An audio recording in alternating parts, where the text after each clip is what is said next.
Do you like a good scare? Do you have a dark and disturbing imagination? Then you've come to the right place. Time Warp Studios proudly presents the new Shiver Show.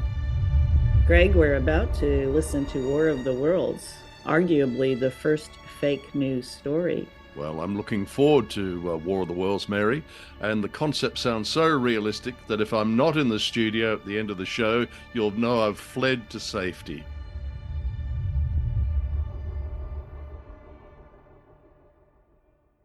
We know now that in the early years of the 20th century, this world was being watched closely by intelligences greater than man's, and yet as mortal as his own. We know now that as human beings busied themselves about their various concerns, they were scrutinized and studied, perhaps almost as narrowly as a man with a microscope might scrutinize the transient creatures that swarm and multiply in a drop of water. With infinite complacence, people went to and fro over the earth about their little affairs, serene in the assurance of their dominion over this small, spinning fragment of solar driftwood, which by chance or design, man has inherited out of the dark mystery of time and space.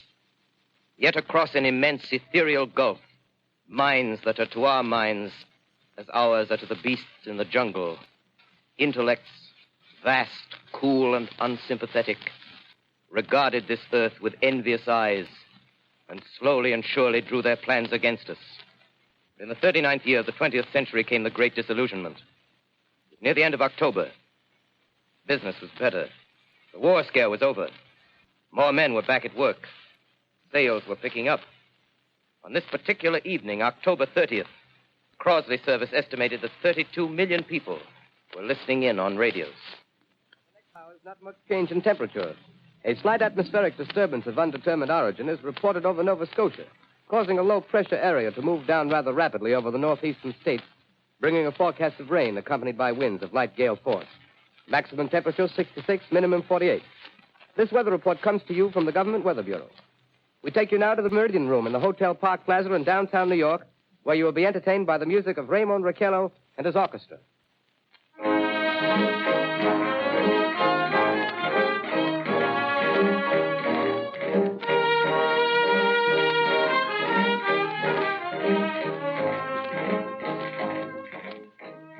Good evening, ladies and gentlemen. From the Meridian Room in the Park Plaza Hotel in New York City, we bring you the music of Raymond Raquello and his orchestra.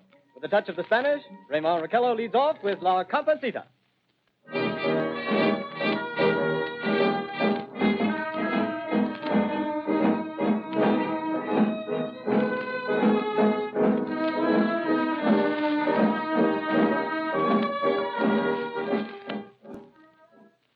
Ladies and gentlemen, we interrupt our program of dance music to bring you a special bulletin from the Intercontinental Radio News.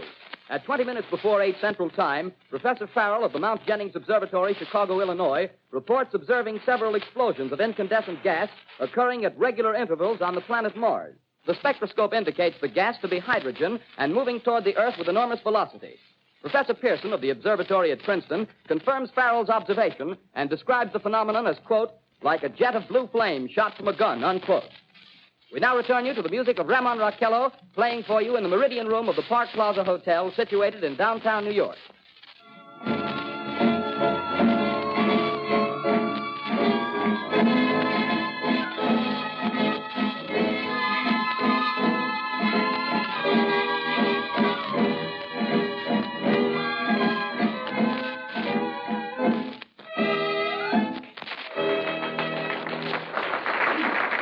And now a tune that never loses favor, the ever-popular Stardust, Raymond Raquello and his orchestra.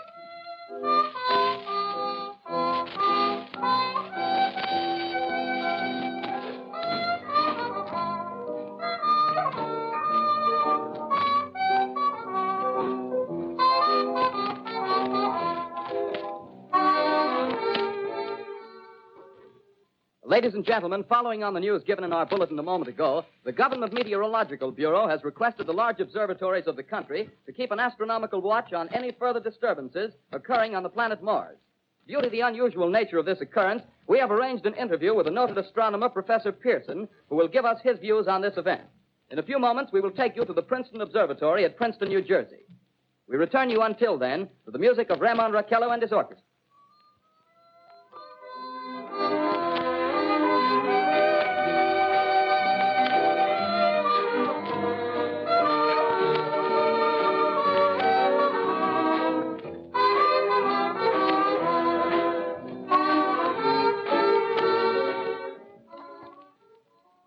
We are ready now to take you to the Princeton Observatory at Princeton, where Carl Phillips, our commentator, will interview Professor Richard Pearson, famous astronomer.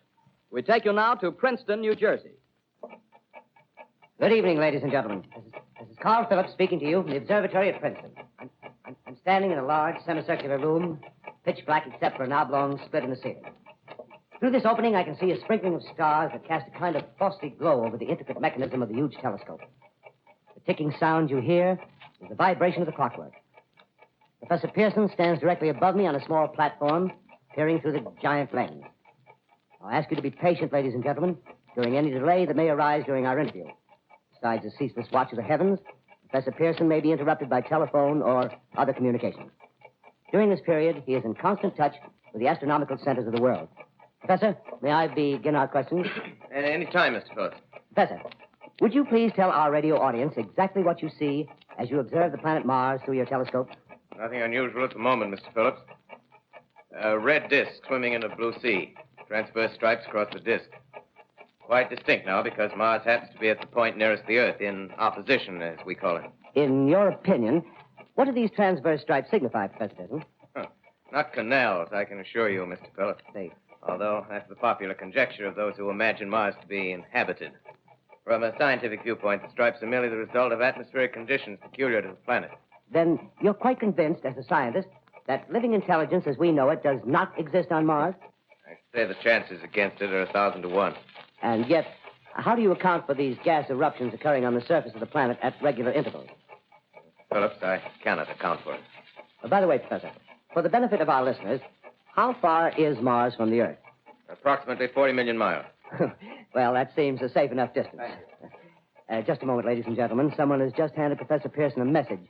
While he reads it, let me remind you that we are speaking to you from the observatory in Princeton, New Jersey, where we are interviewing the world-famous astronomer, Professor Pearson. One moment, please. Professor Pearson has passed me a message which he has just received. Professor, may I read the message to the listening audience? Certainly, Mr. Phillips. Ladies and gentlemen, I shall read you a wire addressed to Professor Pearson from Dr. Gray of the Natural History Museum, New York. Quote, 9:15 p.m. Eastern Standard Time. Seismograph registered shock of almost earthquake intensity occurring within a radius of 20 miles of Princeton. Please investigate. Signed, Lloyd Gray, Chief of Astronomical Division. Unquote.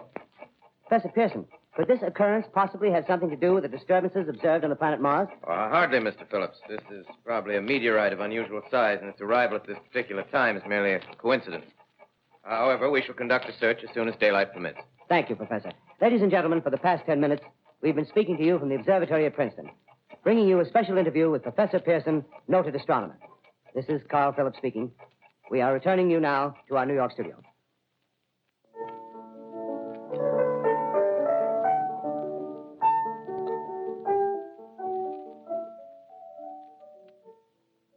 Ladies and gentlemen, here is the latest bulletin from the Intercontinental Radio News. Toronto, Canada. Professor Morse of Macmillan University reports observing a total of 3 explosions on the planet Mars between the hours of 7:45 p.m. and 9:20 p.m. Eastern Standard Time. This confirms earlier reports received from American observatories. Now, nearer home, comes a special bulletin from Trenton, New Jersey. It is reported that at 8:50 p.m., a huge flaming object, believed to be a meteorite, fell on a farm in the neighborhood of Grover's Mill, New Jersey, 22 miles from Trenton.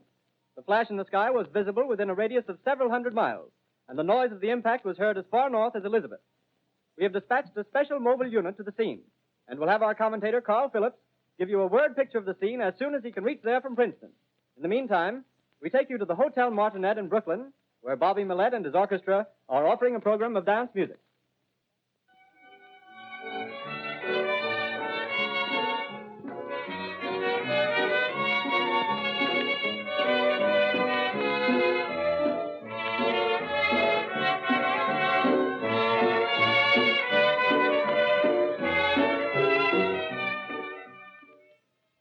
We take you now to Grover's Mill, New Jersey.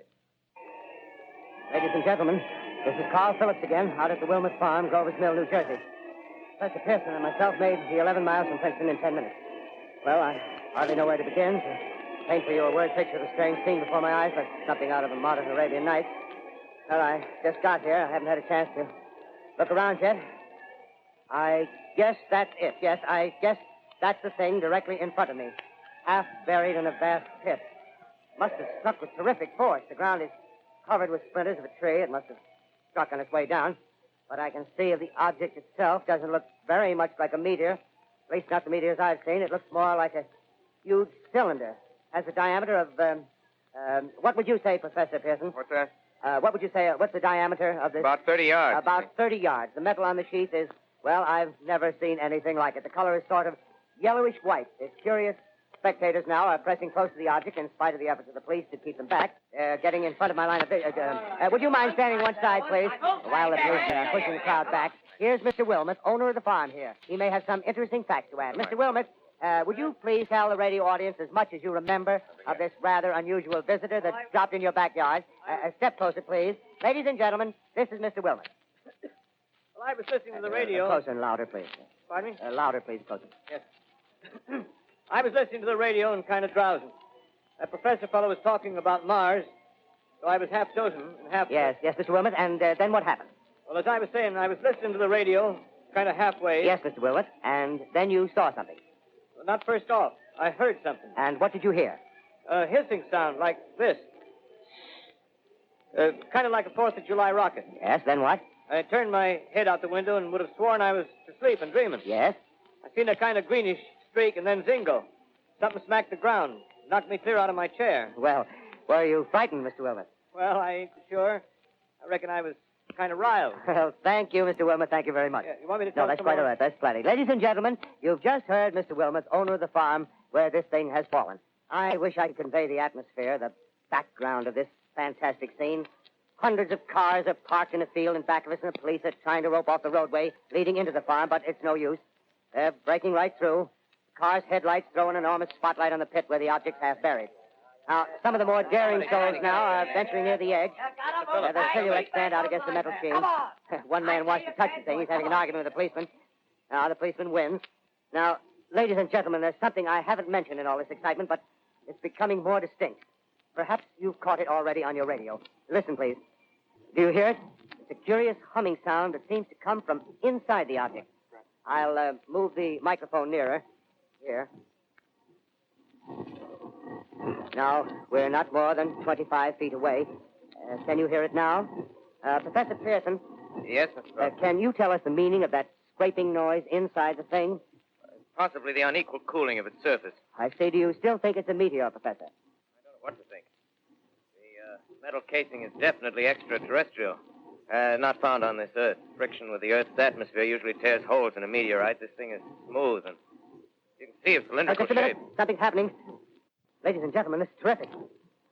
This end of the thing is beginning to flake off. The top is beginning to rotate like a screw, and the thing must be hollow. He's moving. Keep back there. Keep back there. Keep those men back. Keep back there. Keep those idiots back. Ladies, off. The top's loose. Look out there. Stand back. ladies and gentlemen, this is the most terrifying thing I've ever witnessed. Wait a minute. Someone's calling someone or something. I can see coming out of that black hole two luminous discs. The eyes, it might be a face, might be almost Good heavens, something wriggling out of the shadow like a gray snake. Now it's another one and another one and another one. They look like tentacles to me. Oh, yeah, I can see the thing's body now. It's large as a bear. It glistens like wet leather, but that face, ladies and gentlemen, it's indescribable. I can hardly force myself to keep looking at it. It's so awful. The eyes are black and they gleam like a serpent. The mouth is kind of V-shaped with saliva dripping from its rimless lips that seem to quiver and pulsate. And the monster or whatever it is can hardly move. It seems weighed down by possibly gravity or something. The thing's rising up now and the crowd falls back. They've seen plenty. The most extraordinary experience, ladies and gentlemen. I can't find words. Well, I'll pull this microphone with me as I talk. I'll have to stop the description till I can take a new position. Hold on, will you please? I'll be right back in a minute.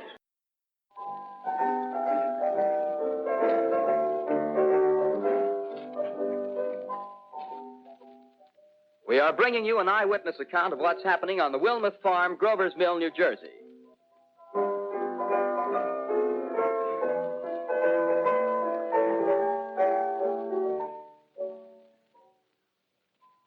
We now return you to Carl Phillips at Grover's Mill. Ladies and gentlemen, am I on?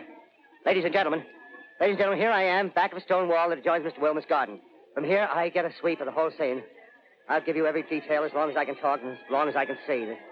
More state police have arrived. They're drawing up a cordon in front of the pit. About 30 of them. No need to push the crowd back now. They're willing to keep their distance. The captain's conferring with someone. Can't quite see who. Oh, yes, I believe it's Professor Pearson. Yes, it is. Now they've parted, and the professor moves around one side, studying the object while the captain and two policemen advance with something in their hands. I can see it now. It's a white handkerchief tied to a pole. Flag of truce.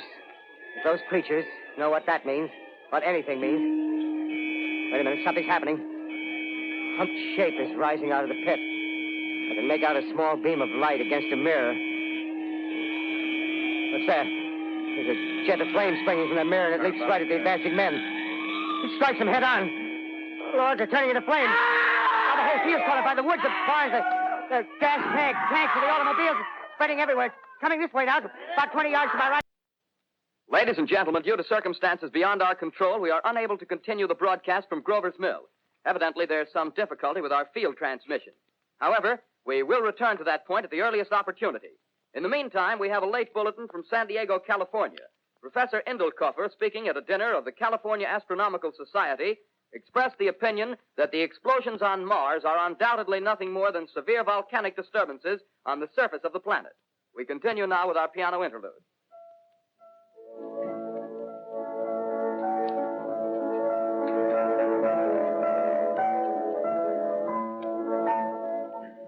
Ladies and gentlemen, I've just been handed a message that came in from Grover's Mill by telephone.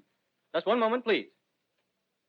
At least 40 people, including 6 state troopers, lie dead in a field east of the village of Grover's Mill, their bodies burned and distorted beyond all possible recognition. The next voice you hear will be that of Brigadier General Montgomery Smith, commander of the state militia at Trenton, New Jersey. I have been requested by the governor of New Jersey to place the counties of Mercer and Middlesex as far west as Princeton and east to Jamesburg under martial law. No one will be permitted to enter this area except by special pass issued by state or military authorities. 4 companies of state militia are proceeding from Trenton to Grover's Mill and will aid in the evacuation of homes within the range of military operations. Thank you. You have just been listening to General Montgomery Smith, commanding the state militia at Trenton. In the meantime, further details of the catastrophe at Grover's Mill are coming in. The strange creatures, after unleashing their deadly assault, crawled back in their pit and made no attempt to prevent the efforts of the firemen to recover the bodies and extinguish the fire. The combined fire departments of Mercer County are fighting the flames which menace the entire countryside. We have been unable to establish any contact with our mobile unit at Grover's Mill, but we hope to be able to return you there at the earliest possible moment. In the meantime, we take you to... Just one moment, please. Ladies and gentlemen, I have just been informed that we have finally established communication with an eyewitness of the tragedy. Professor Pearson has been located at a farmhouse near Grover's Mill, where he has established an emergency observation post. As a scientist, he will give you his explanation of the calamity. The next voice you hear will be that of Professor Pearson, brought to you by direct wire. Professor Pearson. Of the creatures in the rocket cylinder at Grover's Mill, I can give you no authoritative information, either as to their nature, their origin, or their purposes here on Earth. Of their destructive instrument, I might venture some conjectural explanation. For want of a better term, I shall refer to the mysterious weapon as a heat ray. It's all too evident that these creatures have scientific knowledge far in advance of our own. It's my guess that in some way they are able to generate an intense heat in a chamber of practically absolute non-conductivity. This intense heat they project in a parallel beam against any object they choose by means of a polished parabolic mirror of unknown composition, much as the mirror of a lighthouse projects a beam of light. That is my conjecture of the origin of the heat ray. Thank you, Professor Pearson. Ladies and gentlemen, here is a bulletin from Trenton. It is a brief statement informing us that the charred body of Carl Phillips has been identified in a Trenton hospital. Now, here's another bulletin from Washington, D.C. The Office of the Director of the National Red Cross reports 10 units of Red Cross emergency workers have been assigned to the headquarters of the state militia, stationed outside of Grover's Mill, New Jersey. Here's a bulletin from State Police, Princeton Junction. The fires at Grover's Mill and vicinity are now under control. Scouts report all quiet in the pit, and there is no sign of life appearing from the mouth of the cylinder. Now, ladies and gentlemen, we have a special statement from Mr. Harry McDonald, Vice President in charge of operations. We have received a request from the state militia of Trenton to place at their disposal our entire broadcasting facilities. In view of the gravity of the situation, and believing that radio has a responsibility to serve in the public interest at all times, we are turning over our facilities to the state militia at Trenton. We take you now to the field headquarters of the state militia near Grover's Mill, New Jersey. This is Captain Lansing of the Signal Corps, attached to the state militia, now engaged in military operations in the vicinity of Grover's Mill. Situation arising from the reported presence of certain individuals of unidentified nature is now under complete control. The cylindrical object, which lies in a pit directly below our position, surrounded on all sides by 8 battalions of infantry, without heavy field pieces, but adequately armed with rifles and machine guns. All cause for alarm, if such cause ever existed, is now entirely unjustified. Things, whatever they are, do not even venture to poke their heads above the pit. I can see their hiding place plainly in the glare of the searchlights here. With all their reported resources, these creatures can scarcely stand up against heavy machine gun fire. Anyway, it's an interesting outing for the troops. I can make out their khaki uniforms crossing back and forth in front of the lights. Looks almost like a real war. There appears to be some slight smoke in the woods bordering the Millstone River. Probably fire started by campers. Well, we ought to see some action soon. One of the companies is deploying on the left flank. A quick thrust and it'll all be over. Now, wait a minute. I see something on top of the cylinder. No, it's nothing but a shadow. Now the troops are on the edge of the Wilmot Farm. 7,000 armed men closing in on an old metal tube. A tub, rather. Well, wait, that wasn't a shadow. It's something moving. Solid metal, kind of a shield-like affair rising up out of the cylinder. It's going higher and higher. What? It's standing on legs, actually rearing up on a sort of metal framework. Now it's reaching above the trees, and the searchlights are on it. Hold on. Ladies and gentlemen, I have a grave announcement to make. Incredible as it may seem, both the observations of science and the evidence of our eyes lead to the inescapable assumption that those strange beings who landed in the Jersey farmlands tonight are the vanguard of an invading army from the planet Mars. The battle which took place tonight at Grover Mills has ended in one of the most startling defeats ever suffered by an army in modern times. 7,000 men armed with rifles and machine guns pitted against a single fighting machine of the invaders from Mars. 120 known survivors. The rest strewn over the battle area from Grover's Mill to Plainsboro, crushed and trampled to death under the metal feet of the monster, or burned to cinders by its heat ray. The monster is now in control of the middle section of New Jersey and has effectively cut the state through its center. Communication lines are down from Pennsylvania to the Atlantic Ocean. Railroad tracks are torn and service from New York to Philadelphia discontinued, except routing some of the trains through Allerton and Phoenixville. Highways to the north, south, and west are clogged with frantic human traffic. Police and army reserves are unable to control the mad flight. By morning, the fugitives will have swelled Philadelphia, Camden, and Trenton. It is estimated to twice their normal population.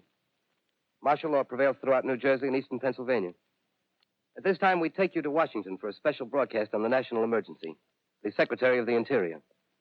Citizens of the nation, I shall not try to conceal the gravity of the situation that confronts the country, nor the concern of your government in protecting the lives and property of its people.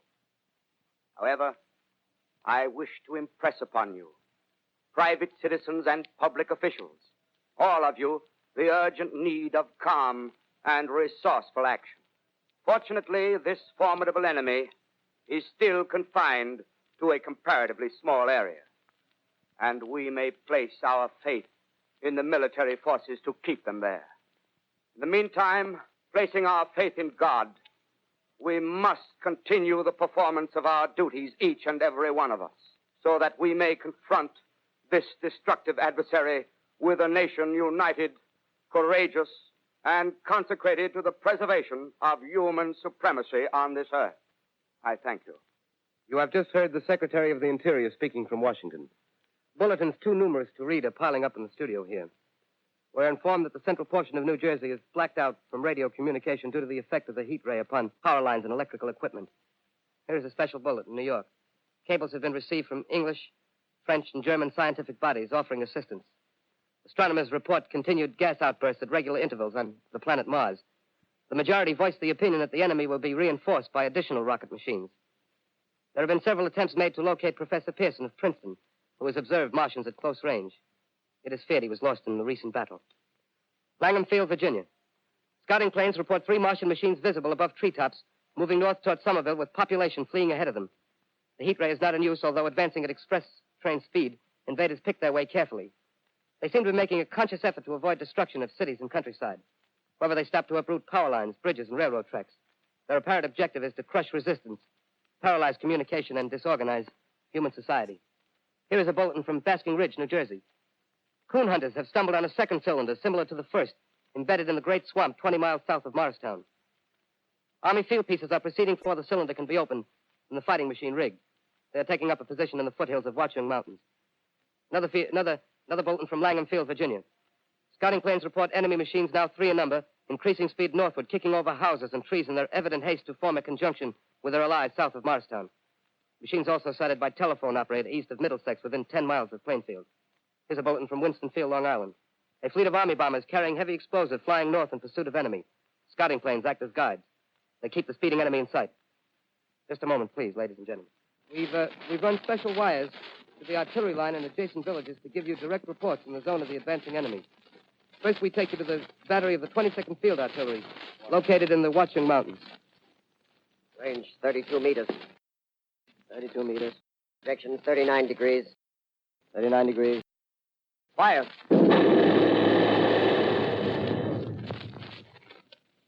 Letting off a smoke. What is it? Black smoke, sir. Moving this way. Lying close to the ground. Moving fast. Put on gas mask. Get ready to fire. Shift to 24 meters. 24 meters. Projection 24 degrees. 24 degrees. Fire.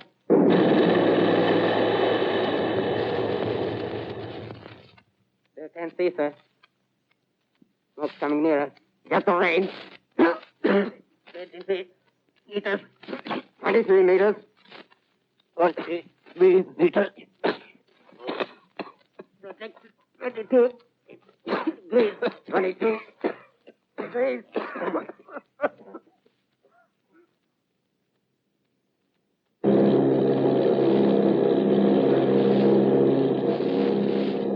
Army bombing plane B-843 off Bayonne, New Jersey. Lieutenant Vogt, commanding 8 bombers, reporting to Commander Fairfax, Langham Field.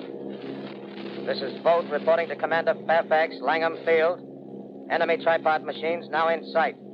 Reinforced by 3 machines from the Morristown cylinder. 6 altogether. 1 machine partially crippled. Believed hit by shell from Army gun in Watchung Mountains.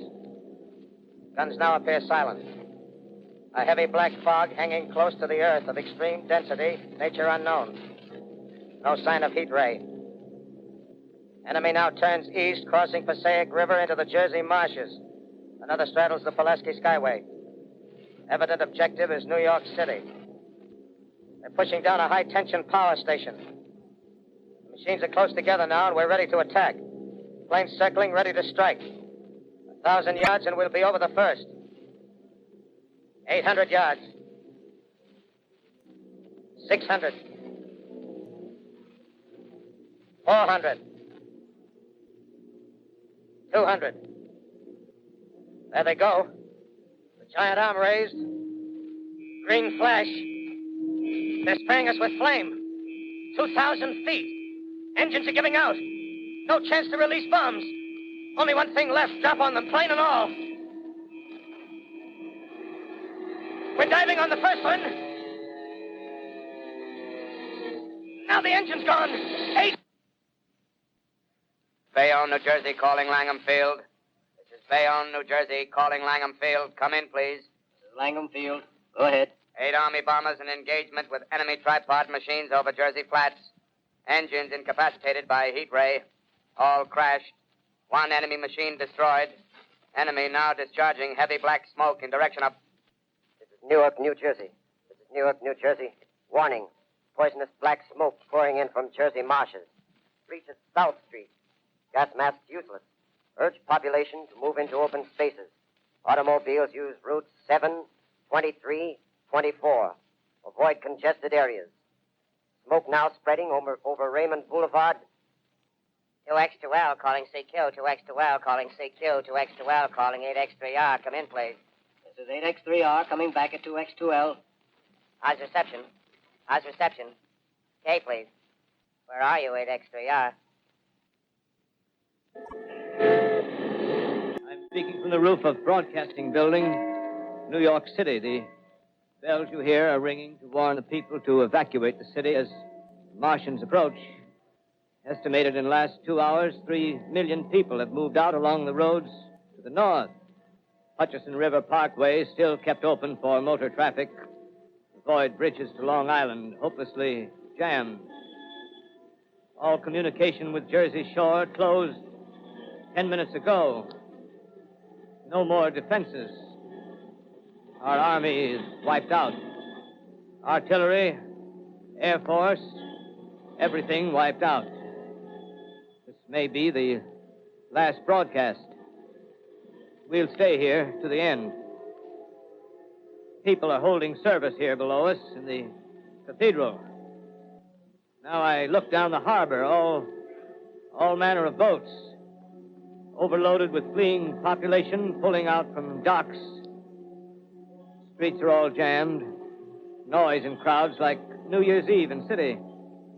Wait a minute. The enemy's now in sight above the Palisades. Five great machines. First one is crossing the river. I can see it from here, wading the Hudson like a man wading through a brook. A bulletin is handed me. Martian cylinders are falling all over the country. One outside of Buffalo, one in Chicago, St. Louis. Seem to be timed and spaced. Now the first machine reaches the shore. He stands watching, looking over the city. The steel cowlish head is even with the skyscrapers. He waits for the others. They rise like a line of new towers on the city's west side. Now they're lifting their metal hands. This is the end now. Smoke comes out, black smoke drifting over the city. People in the streets see it now. They're running toward the East River, thousands of them, dropping in like rats. Now the smoke's spreading faster. It's reached Times Square. People are trying to run away from it, but it's no use. They're falling like flies. Now the smoke's crossing 6th Avenue, 5th Avenue, 100 yards away. It's 50 feet.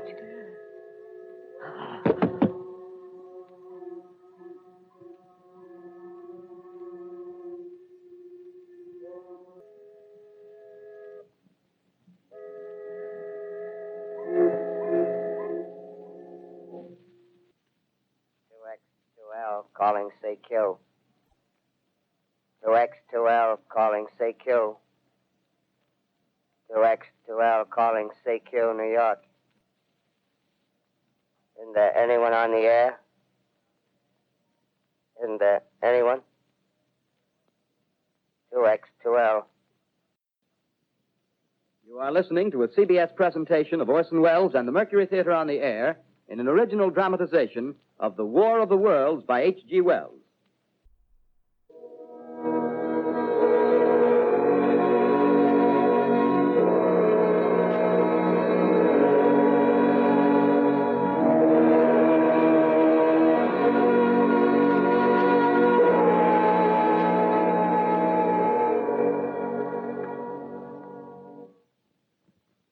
As I set down these notes on paper, I'm obsessed by the thought that I may be the last living man on Earth. I've been hiding in this empty house near Grover's Mill, a small island of daylight cut off by the black smoke from the rest of the world. All that happened before the arrival of these monstrous creatures in the world now seems part of another life. A life that has no continuity with the present. Furtive existence of the lonely derelict who pencils these words on the back of some astronomical notes bearing the signature of Richard Pearson. I look down at my blackened hand and I try to connect them with a professor who lives at Princeton and who, on the night of October 20th, glimpse through his telescope an orange splash of light on a distant planet. My wife, my colleagues, my students, my books, my observatory, my world. Where are they? Did they ever exist? Am I Richard Pearson? What day is it? Do days exist without calendars? Does time pass when there are no human hands left to wind the clocks? Writing down my daily life, I tell myself I shall preserve human history between the dark covers of this little book that was meant to record the movements of the stars. But to write, I must live, and to live, I must eat. Find moldy bread in the kitchen and an orange not too spoiled to swallow. Keep watch at the window. Time to time, I catch sight of a Martian above the black smoke. The smoke still holds the house in its black coil, but at length there's a hissing sound, and suddenly I see a Martian mounted on his machine, spraying the air with a jet of steam as if to dissipate the smoke. I watch in a corner as his huge metal legs nearly brush against the house. Exhausted by terror, I fall asleep. Morning. Sun streams in the window. The black cloud of gas is lifted, and the scorched meadows to the north look as though a black snowstorm had passed over them. I venture from the house. I make my way to a road, no traffic. Here and there, a wrecked car, baggage overturned, a blackened skeleton. Push on north. For some reason, I feel safer trailing these monsters than running away from them. And I keep a careful watch. I've seen the Martians feed. Should one of their machines appear over the top of trees, I'm ready to fling myself flat on the earth. Come to a chestnut tree. October. Chestnuts are ripe. Fill my pockets. Just keep alive. 2 days I wander in a vague northerly direction through a desolate world. Finally, I notice a living creature. A small red squirrel in a beech tree. I stare at him and wonder. He stares back at me. I believe at that moment the animal and I shared the same emotion. The joy of finding another living being. Push on north. I find dead cows in a brackish field, and beyond the charred ruins of a dairy, the silo remains standing guard over the wasteland like a lighthouse, deserted by the sea. Astride the silo perches a weathercock. The arrow points north. North. Next day, I come to a city. City vaguely familiar in its contours, yet its buildings strangely dwarfed and leveled off as if a giant had sliced off its highest towers with a capricious sweep of his hand. Reached the outskirts. I found Newark. Newark, undemolished but humbled by some whim of the advancing Martians. Presently, with an odd feeling of being watched, I caught sight of something crouching in a doorway. I made a step towards it, and it rose up and became a man. A man armed with a large knife. Stop! Where do you come from?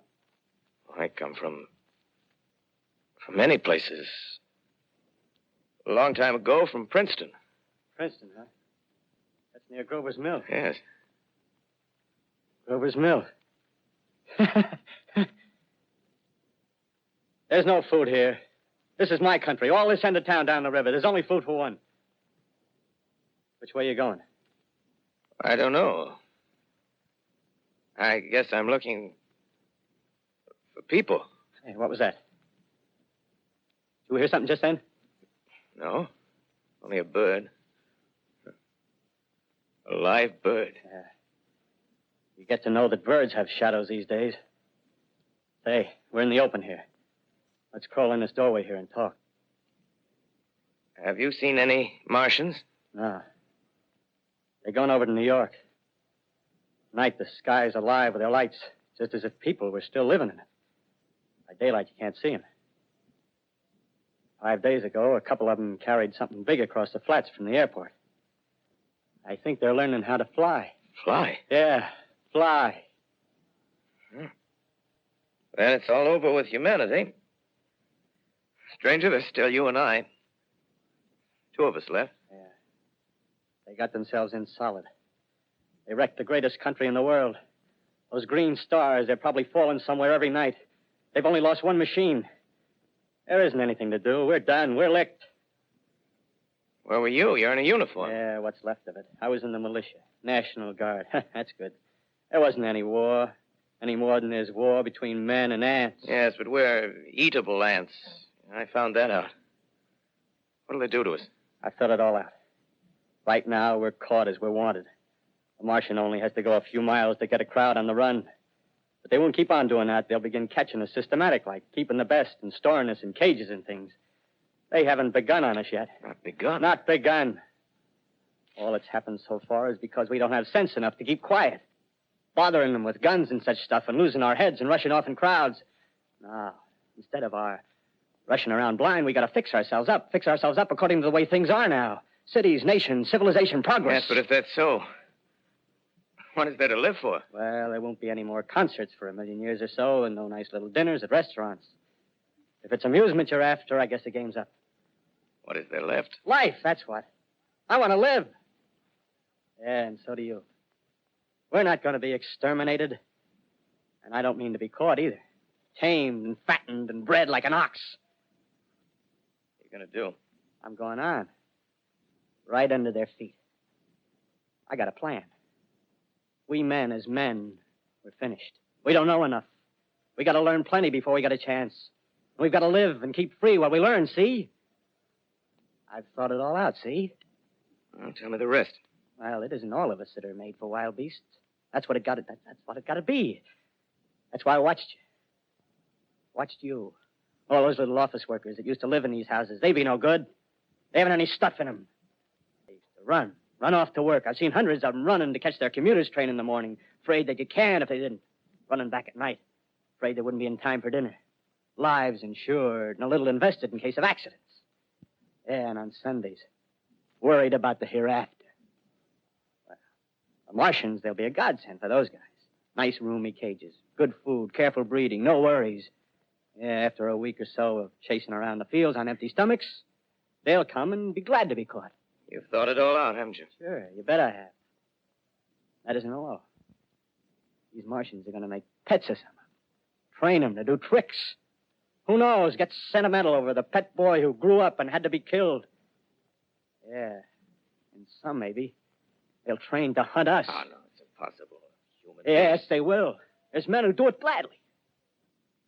In the meantime, you and I and others like us, where are we to live when the Martians own the Earth? I got it all figured out. We'll live underground. I've been thinking about the sewers. Under New York, there are miles and miles of them. The main ones, they're big enough for anybody. Then there's cellars, vaults, underground storerooms, railway tunnels, subways. You begin to see, huh? We'll get a bunch of strong men together. No weaklings. That rubbish, out. As you meant me to go. All right. Give you a chance, didn't I? Won't quarrel about that. Go on. Well, we got to make safe places for us to stay in, see?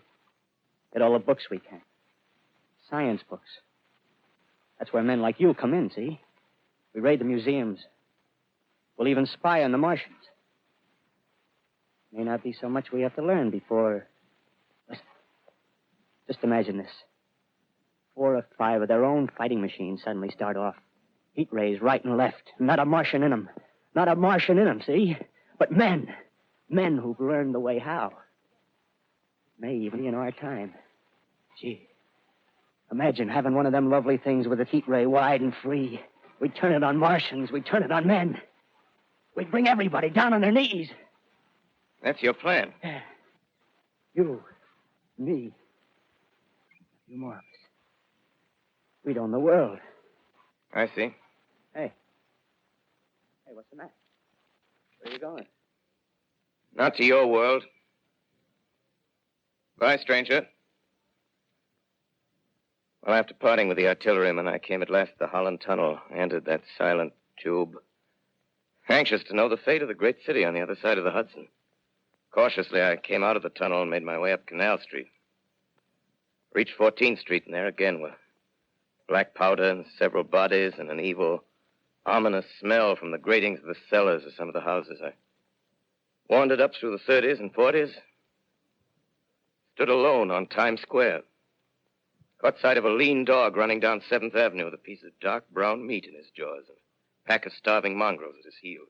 Made a wide circle around me as though he feared I might prove a fresh competitor. Walked up Broadway in the direction of that strange powder, past silent shop windows, displaying their mute wares to empty sidewalks.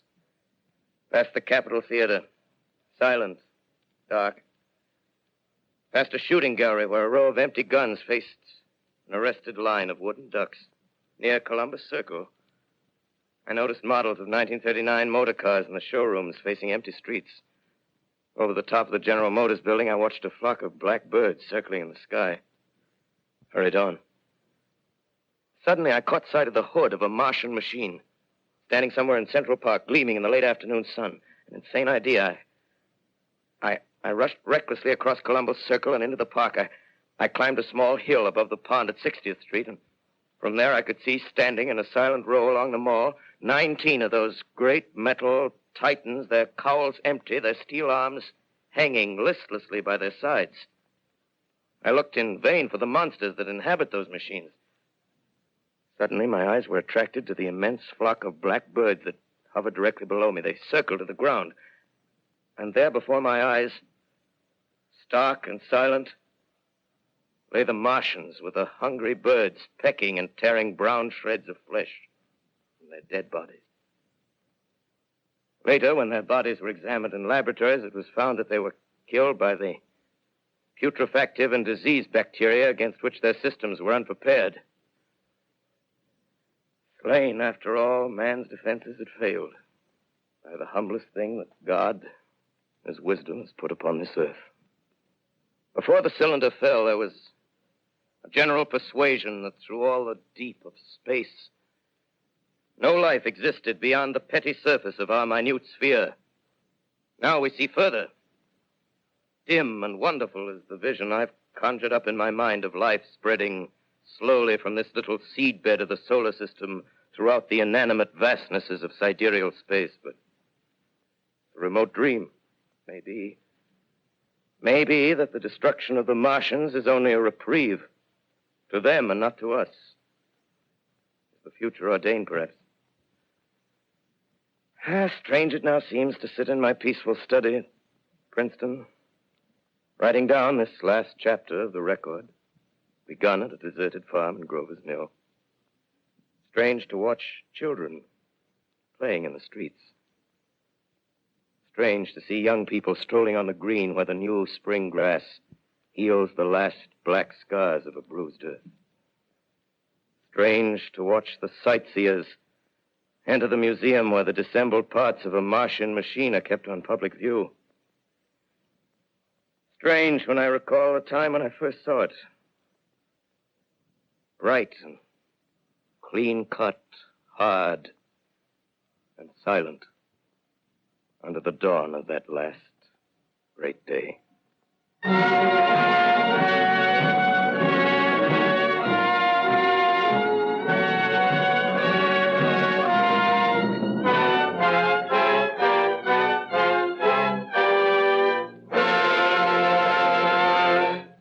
This is Orson Welles, ladies and gentlemen, out of character, to assure you that the War of the Worlds has no further significance than as the holiday offering it was intended to be.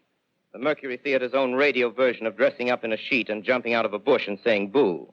Starting now, we couldn't soap all your windows and steal all your garden gates by tomorrow night, so we did the best next thing.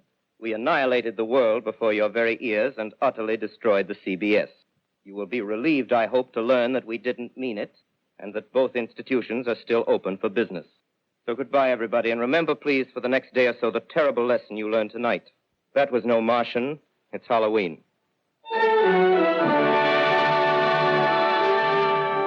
Tonight, the Columbia Broadcasting System and its affiliated stations coast to coast has brought you The War of the World by H.G. Wells.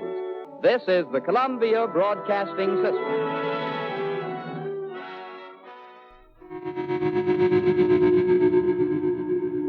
Greg, what did you think of War of the Worlds? It deserves all the accolades it's received. It's iconic, it's a masterpiece, a classic, and that's down to Orson Welles, because although he later claimed that the concept of a realistic drama on radio wasn't unique and had been done before, nobody had ever done it like Orson Welles, and it was his talent that made this production such a triumph. It was originally written by H.G. Wells, but adapted by a number of writers, but one writer in particular. Do you remember the fellow's name? Yes, Howard Koch. Howard Koch. And when Howard adapted this for radio, he threw in a whole bunch of real town names and real emergency services organizations and real people into the script. And when they looked at it the night before they were going to do it, they went, you might need to change those to fictitious ones because we might get sued, which he did. But it still didn't stop it from sounding extremely realistic to the average listener. Yeah, absolutely. I mean, I can imagine that you'd be sitting there at 1938 Halloween. You're somewhere in the, let's say, in the New York area, and you tune in slightly late, so you missed the intro where they were saying this is a radio drama. Yeah, absolutely. They. With radio, you don't know when people are tuning in. It's not like a podcast where everybody starts at the beginning and finishes. They could be just hopping into the car after picking up, some milk and eggs on their way home from work. And so all you had to do was be 2 minutes late tuning in. And by golly, it sounded pretty real. Yeah, absolutely. Shall we talk about what happened to the people who were listening?